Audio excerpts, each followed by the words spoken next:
Vlogger ആയ ബിനോയ് കുഞ്ഞുമോൻ കൂടി ചേരുന്നുണ്ട്. ശ്രീ ബിനോയ്, താങ്കളുടെ ഒരു അനുഭവം എങ്ങനെയാണ് ഇത്തരത്തിലുള്ള ഈ സൈബർ ആക്രമണങ്ങളും സൈബർ ഇടങ്ങളും സംബന്ധിച്ച്?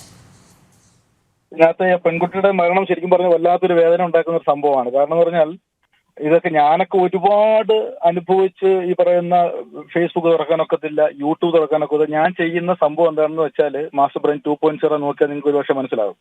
ഈ അന്ധവിശ്വാസങ്ങൾ അല്ലെങ്കിൽ സമൂഹത്തിൽ നടക്കുന്ന അനീതികൾ അതിനെതിരെയുള്ള വ്ളോഗിംഗ് ആണ് ഞാൻ ചെയ്യുന്നത്. ഒരുപക്ഷെ ഇങ്ങനെയുള്ള ഈ ഒരുപാട് ആൾക്കാരുടെ ഈ വിശ്വാസങ്ങളെ മുതലെടുത്തുകൊണ്ട് അവരെ ചൂഷണം ചെയ്യുന്ന ഒരു സമൂഹം നമ്മൾക്കിടയിലുണ്ട്. അത് എല്ലാ മതവിശ്വാസത്തിലും ഉണ്ട്.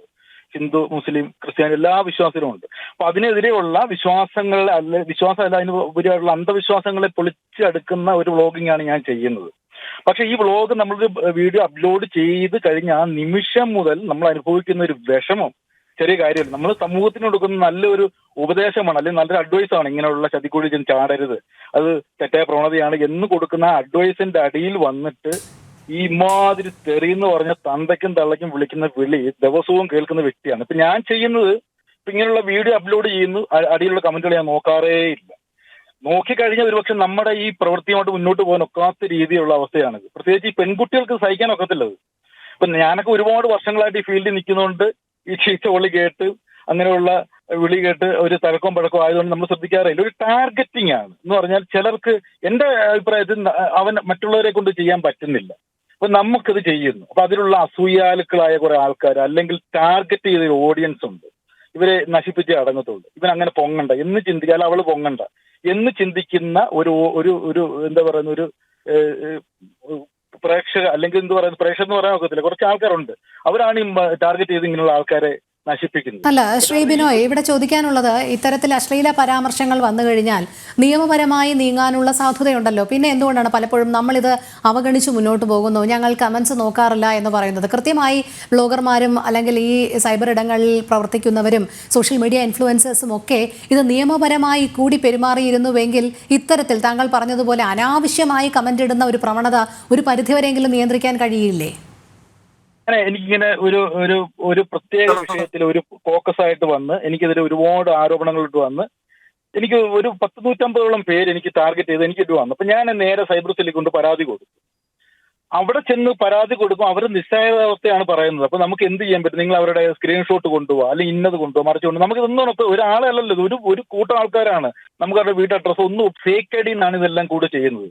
ഇതിനകത്ത് നമ്മൾ നേരിടുന്ന ഒരു വെല്ലുവിളി എന്താ? ഇതൊന്നും ഒറിജിനൽ ഐഡിയ അല്ല, ചുമ്മാ ആ സമയത്ത് ക്രിയേറ്റ് ചെയ്യുന്നു, ഡിലീറ്റ് ആവുന്നു, അല്ലെങ്കിൽ പ്രത്യേകിച്ച് ഒരു മോട്ടിവേഷൻ വേണ്ടി അല്ലെങ്കിൽ ഒരു ഒരു ഉദ്ദേശത്തിന് വേണ്ടി ഉണ്ടാക്കുന്ന ഐഡിയ ആണ്. നമുക്ക് ഇവരെ ഒന്നും ചെയ്യാൻ ഒക്കത്തില്ല. അതാണ് നമ്മൾ നേരിടുന്ന ഒരു പ്രത്യേകമായിട്ടുള്ള സംഭവം. അതായത് തെളിവുകളും നിയമത്തിന്റെയും അപര്യാപ്തത ഉണ്ട് എന്ന് തന്നെയാണ് താങ്കൾ പറഞ്ഞു വെക്കുന്നത്. ഞാനൊരു അനുഭവസ്ഥനാണ്. ഞാനിത് നേരെ സൈബർ സെല്ലിൽ കൊണ്ട് പരാതി കൊടുത്തു. എനിക്ക് മാനസികമായിട്ട് എനിക്ക് ഒരു വിഷയത്തിൽ ഇപ്പോഴും അല്ല, കുറച്ച് ആൾ മുമ്പ് സഹിക്കാൻ പറ്റുന്നതിനപ്പുറമായപ്പോൾ എനിക്ക് എന്റെ സ്വസ്ഥതയെ ബാധിക്കുന്ന ഒരു അവസ്ഥ വന്നപ്പോൾ ഞാൻ സൈബർ സെല്ലിൽ കൊണ്ട് കൊടുത്തപ്പോഴത്തേക്ക് അവർക്കൊന്നും ചെയ്യാൻ പറ്റുന്നില്ല. കാര്യം അവർ 3-4 പേരെ വിളിച്ചപ്പോൾ ഞങ്ങളുടെ ഐഡിയ അല്ല, ഞങ്ങൾ സംഭവം അറിഞ്ഞിട്ടില്ല എന്നാണ് അവർ പറയുന്നത്. എന്ത് ചെയ്യാൻ പറ്റും? ഇതിനകത്ത് നമുക്ക് നിയമമായിട്ട് എനിക്ക് തോന്നുന്നു ഇതിൽ ഒന്നും ചെയ്യാൻ ഒക്കത്തില്ല. അല്ലെങ്കിൽ ഇങ്ങനെയുള്ള ഈ യൂട്യൂബ് അല്ലെങ്കിൽ സോഷ്യൽ മീഡിയ തന്നെ ഇങ്ങനെയുള്ള കമന്റുകൾ വരുമ്പോൾ അവർ തന്നെ ഒരു ഫേക്ക് ഐ ഡിന്ന് കയറാതിരിക്കാൻ എന്തെങ്കിലും മാർഗം ചെയ്താലേ പറ്റുള്ളൂ എനിക്ക് തോന്നുന്നു. അല്ല വേറെ ഒന്നും സൈബർ സെല്ലിൽ നിന്ന് പരിഹാരം ഉണ്ടാകുന്നത് എനിക്ക് എന്റെ അനുഭവത്തിൽ പറ്റും തോന്നുന്നില്ല. ശരി, ശ്രീ ബിനോയ് തുടരുമെന്ന് കരുതുന്നു.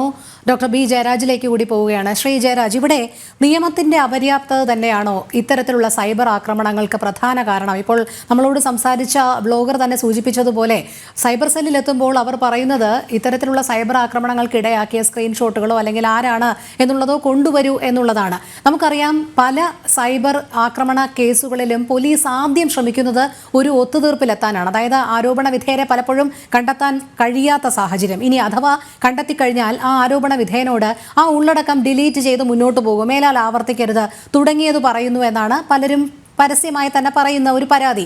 അപ്പോൾ ഈ പോലീസിന്റെ നടപടി കാര്യക്ഷമമായി മുന്നോട്ട് പോകുന്നില്ല. അതുകൊണ്ടാണ് ഇത്തരത്തിലുള്ള ഈ പ്രവണത വച്ചു പുലർത്തുന്നവർക്ക് കൂടുതൽ അത് ഇനിയും തങ്ങൾക്ക് ആവർത്തിക്കാം എന്നുള്ള ഒരു സുരക്ഷിതത്വ ബോധമുണ്ടാകുന്നത്. കാരണം എപ്പോഴെങ്കിലും പിടിക്കപ്പെട്ടാലും അത് പിന്നീട് തങ്ങൾ അതിൽ നിന്ന് തടിയൂരി പോകുന്നു എന്നുള്ളൊരു വിചാരം വരുന്നത്.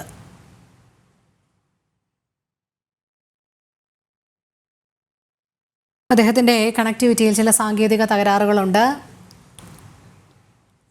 ബിനോയ് കുഞ്ഞുമോനിലേക്ക് തന്നെ വരികയാണ്. ബിനോയ്, ഇപ്പോൾ താങ്കൾ സൂചിപ്പിച്ചതുപോലെ തന്നെ പോലീസ് പലപ്പോഴും ഇതിന്റെ തെളിവുകളാണ് ആവശ്യപ്പെടുന്നത്, സ്ക്രീൻഷോട്ടുകൾ അടക്കമുള്ള കാര്യങ്ങൾ, അല്ലെങ്കിൽ അവരൊരു പ്രാഥമിക അന്വേഷണം നടത്തുമ്പോൾ ഇതൊരു ഫേക്ക് ഐഡിയിൽ നിന്നാണ്, അവിടെ വച്ച് കേസ് അവസാനിപ്പിക്കുന്ന ഒരു രീതിയാണോ ബിനോയ്ക്ക് കാണാൻ സാധിച്ചത്? എന്താണെന്നറിയാമോ, ഈ സൈബർ സെല്ലിൽ പരാതി കൊടുക്കുന്നതിന് മുമ്പ് തന്നെ ഇപ്പം നമ്മുടെ ലോക്കൽ പോലീസ് സ്റ്റേഷനിൽ ബന്ധപ്പെട്ട് വേണം സൈബർ സെല്ലിലോട്ട് കൊടുക്കാൻ എന്നൊരു പുതിയൊരു സംഭവം വന്നിട്ടുണ്ട്. ആദ്യം നമ്മൾ ലോക്കൽ പോലീസ് സ്റ്റേഷനിൽ പരാതി കൊടുക്കും. പക്ഷേ ഈ ലോക്കൽ പോലീസ് സ്റ്റേഷനിൽ ഇരിക്കുന്നവർക്ക് പലപ്പോഴും അറിയത്തില്ല. ഞാൻ ഉദാഹരണം പറയാം.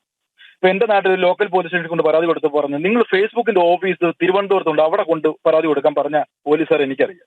അപ്പൊ അവർക്കറിയത്തില്ല, ഫേസ്ബുക്കിന്റെ ഒരു ആധികാരികത അവർക്കറിയത്തില്ല, യൂട്യൂബിന്റെ ആധികാരികത ഈ ലോക്കൽ പോലീസ് സ്റ്റേഷനിലുള്ള പോലീസുകാർക്ക് അറിയത്തില്ല. അപ്പൊ ആകെപ്പാടെ എന്തെങ്കിലും ചെയ്യാൻ പറ്റുന്ന ഈ സൈബർ സെല്ലിനാണ്. അവർ നിസ്സഹായാവസ്ഥയാണ്. കാരണം അവർക്ക് ഈ ഇങ്ങനെയുള്ള ആൾക്കാരെ ഒന്നും ചെയ്യാൻ പറ്റാത്തൊരവസ്ഥയാണ്. ഇതിനകത്ത് ഒരു വിക്ടിം കൂടിയാണ് ഞാൻ. ഇതിനകത്ത് ഒരുപാട് ഫോക്കസ് ചെയ്തപ്പോൾ എന്നെ ടോർച്ചർ ചെയ്തപ്പോൾ ഞാൻ ഇത് ലോക്കൽ പോലീസ് സ്റ്റേഷനിൽ കൊണ്ട് പരാതി കൊടുത്തപ്പോൾ അവർക്കൊന്നും ചെയ്യാൻ ഒക്കത്തില്ല, പ്രത്യേകിച്ച് സൈബർ സെല്ലിനൊന്നും ചെയ്യാൻ ഒക്കത്തില്ല. അപ്പൊ ശരിക്കും പറഞ്ഞാൽ ഇങ്ങനെയുള്ള ഈ ഈ മനസ്സിന് കട്ടിയില്ലാത്തവർക്ക് ഒരിക്കലും സോഷ്യൽ മീഡിയ മുന്നോട്ട് പോകാൻ ഒക്കത്തില്ലെന്നാണ് എന്റെ അഭിപ്രായം. കുറച്ച് തന്റെയോ അല്ലെങ്കിൽ തെറിവിളി കേട്ടാലും ഒന്നും കണ്ടില്ല കേട്ടില്ല എന്ന രീതിയിൽ മുന്നോട്ട് പോകുന്നവർക്ക് സസുഖം വാഴാം. ഇല്ലാത്ത ഒരു ഡെസ്പായിട്ട് പോകും, തകർന്നു പോകും. എത്രയോ അനുഭവങ്ങളുണ്ട് നമ്മുടെ ഈ സോഷ്യൽ മീഡിയയിൽ തന്നെ. പ്രത്യേകിച്ച് പെൺകുട്ടികൾക്ക് ഇത് താങ്ങാവുന്നതിനപ്പുറമാണ്. അവരുടെ കുടുംബജീവിതത്തെ ബാധിക്കും, അവരുടെ സ്വകാര്യതയെ ബാധിക്കും. ഒന്നും മുന്നോട്ട് കൊണ്ടുപോകാനൊക്കാത്ത അവസ്ഥയാണ്. അല്ലെങ്കിൽ രണ്ടും കൽപ്പിച്ച് രംഗത്തിറങ്ങണം ഇവരെ കാണാന്നുള്ള രീതിയിൽ. പക്ഷെ ഇതൊക്കെ ഒളിഞ്ഞും മറഞ്ഞുമാണ് ഇവർ ചെയ്യുന്നത്. ഒരിക്കലും നമ്മളെ ഈ പറഞ്ഞ പ്രത്യക്ഷത്തിൽ ഇവർ വരുന്നില്ല. നമ്മുടെ മനസ്സിനെ ഡെസ്പാക്കിയിട്ട് നമ്മുടെ ഇതോട്ട് മുന്നോട്ട് പോകാൻ ഒക്കാത്ത രീതിയിലേക്ക് നമ്മളെ തകർക്കുകയാണ് ഇത്തരത്തിലുള്ള ആൾക്കാർ ചെയ്യുന്നത്. അവർക്ക് വേറെ ഈ പറയുന്ന ലാഭത്തിന് വേണ്ടിയോ അല്ലെ ഒന്നും അറിയത്തില്ല. പക്ഷെ എന്തായാലും അവർ ടാർഗറ്റ് ചെയ്ത് നമ്മുടെ ആ ഒരു മുന്നോട്ടുള്ള പോക്കിനെ അവർ നശിപ്പിക്കുന്ന സംഭവമാണ്. പ്രത്യേകിച്ച് സൈബർ സെല്ലിനോ പോലീസിനോ ഒന്നും തടയിടാൻ ഒക്കാത്തൊരവധിയിലേക്ക് പോവുകയാണ്.